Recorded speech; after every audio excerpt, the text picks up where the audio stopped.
I think this is the most blatant kind of politics imaginable because Rahul Gandhi did not say what he's accused of having been said. You can look at his remarks.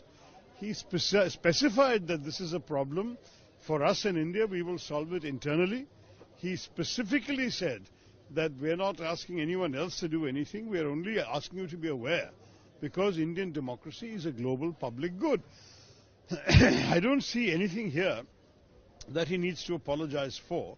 And I think that, this is, they have actually just seized on a headline. Now, we all had this experience with our friends in the BJP to distort both the content and the intent of what was said in order to make a national political issue out of it. I think this is most unfortunate. I think, the government's tactics are bewildering to me because normally it's in the government's interest for the budget session to function and for the finance bill to be passed. If you create a situation that the opposition is going to react in outrage, what do they want to do? They want to pass a resolution condemning him. They want to ask him to apologize. They want to suspend him. Is that what they want to do? Is that going to be a good advertisement for Indian democracy in the world? I think this is extremely short-sighted tactics on the part of the ruling party. Very, very disappointing.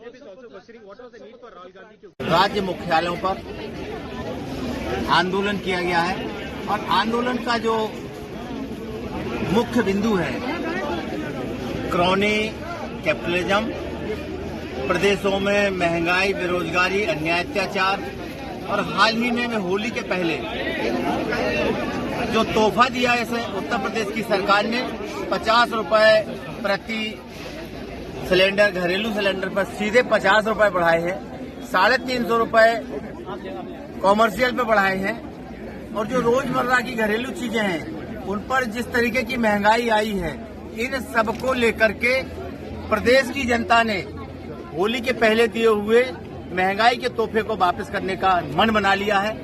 आज हम इकट्ठे हुए हैं प्रदेश की जनता की आवाज बनकर। कांग्रेस की आज जरूरत थी कि जनता की आवाज को लेकर के राजभवन तक जाकर के इस बहरी गूंगी सरकार की आंख कान खोल करके प्रदेश में कानून का राज कैसे चालू हो, इसके लिए आज पूरे प्रदेश की जनता की आवाज बन करके कांग्रेस आज धरना प्रदर्शन पे आई थी। लेकिन उत्तर प्रदेश की सरकार की हिटलरशाही के कारण पुलिस को आगे करके पुलिस के अन्याय अत्याचार के तहत कांग्रेस के लोगों को गाड़ियों में डाल करके और एक ऐसी जगह ले जाकर के बैठा दिया है जहां से कहीं निकल ना पाए। आज हम लोगों की पूरी तैयारी थी कि राजभवन को घेर कर प्रदेश में जिस तरीके की गुंडागिरी चल रही है, जिस तरीके की महंगाई और बेरोजगारी है, जिस तरह का सुबह से शाम तक अन्याय अत्याचार चल रहा है जनता के ऊपर, माँ और बेटी जिंदा जलाई जाती है, सरकार की कान पे जू नहीं देख रहा। तमाम जिलों से खबरें आती हैं सुबह से पढ़ते शाम तक। आज इस जिले में किसी बेटी के साथ अन्याय हुआ है तो कल किसी दूसरे जिले में किसी बेटी के साथ अन्याय हुआ, लेकिन सरकार के कान पर जू नहीं देखती है। इसलिए पूरे प्रदेश की आवाज बनकर के आज कांग्रेस ने जो धरना प्रदर्शन किया है, इस धरना प्रदर्शन के माध्यम से हमने राजभवन को घेर करके सरकार को आगाह किया है कि अभी भी वक्त है, सुधर जाएं, अभी भी वक्त है, कानून का राज लाएं, अभी भी वक्त है। अगर आप नहीं समझे तो ये जनता आपको जहाँ से लेके आई है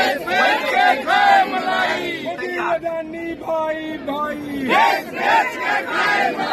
मोदी अडानी भाई भाई, मोदी अडानी भाई भाई।